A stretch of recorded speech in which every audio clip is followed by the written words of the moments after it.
The late afternoon sun cast long shadows over the clearing as Eliza Gardner walked back from the river, her basket of herbs swinging gently in her hand. The village of Salem was quiet, save for the distant murmur of voices from the marketplace. She had always found the quiet soothing, a welcome contrast to the endless gossip and judgment that seemed to cling to every corner of town. Eliza had kept to herself for as long as she could remember, her days filled with the tending of herbs and simple tasks. She was no stranger to whispers, especially from the women in town, but she had never cared. At 19, she was unmarried, and though some saw that as a failure, she saw it as freedom. But freedom had its price. It had started innocently enough, as these things often did. Thomas Wainwright, one of the most respected men in Salem, had begun visiting her more frequently. At first, he'd asked for remedies, tonics for his headaches, salves for his wife's aching joints. Eliza had always been wary of Thomas, though he'd never given her a reason to be, at least not openly. But then, the tone of his visits had shifted. His smiles lingered too long, his hands brushed hers when they didn't need to, and his compliments grew bolder. She tried to avoid him, her instincts warning her that nothing good would come of it, but Thomas was persistent.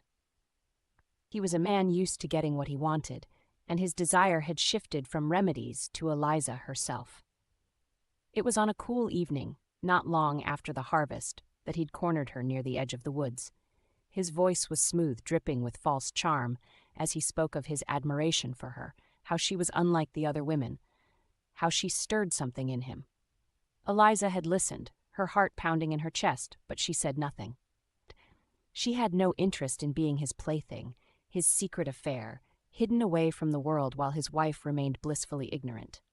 "No," she had said quietly, but firmly, "I am not yours to take."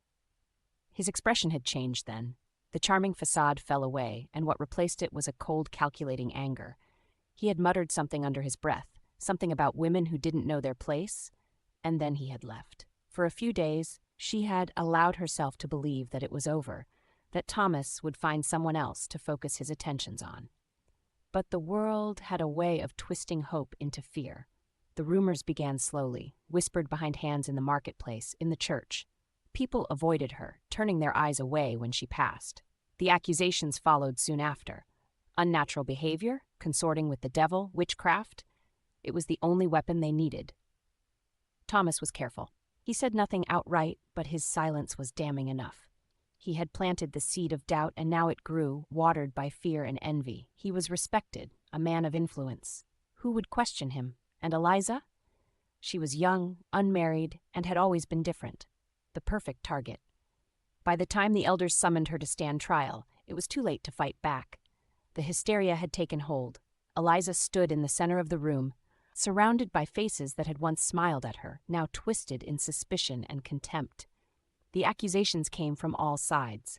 Women she had known since childhood, men who had never so much as looked at her before. They spoke of strange lights near her home, of animals falling ill after crossing her path.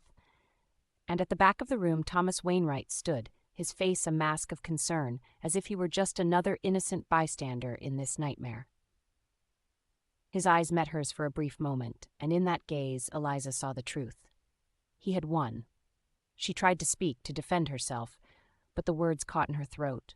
What was the use? They had already decided. The fear, the frenzy had consumed them all. Her voice would be drowned out by the shouts, the cries for punishment. As the elders declared her guilty of witchcraft, Eliza stood tall, refusing to let them see her fear. She would not give Thomas the satisfaction of seeing her break. The sentence was death by hanging, like the others before her. And when they came to drag her away, she walked without struggle, her head held high. In her final moments, as she stood at the gallows, the rope rough against her neck, Eliza looked out over the crowd. Thomas was there, of course, standing beside his wife, his face a mask of solemn righteousness. But Eliza did not look away. She would not be forgotten, not in the way he had intended. Her death would leave a scar, a reminder of what fear and lies could do. And though the rope tightened, cutting off her breath, she never broke her gaze. Eliza Gardner would not die in silence.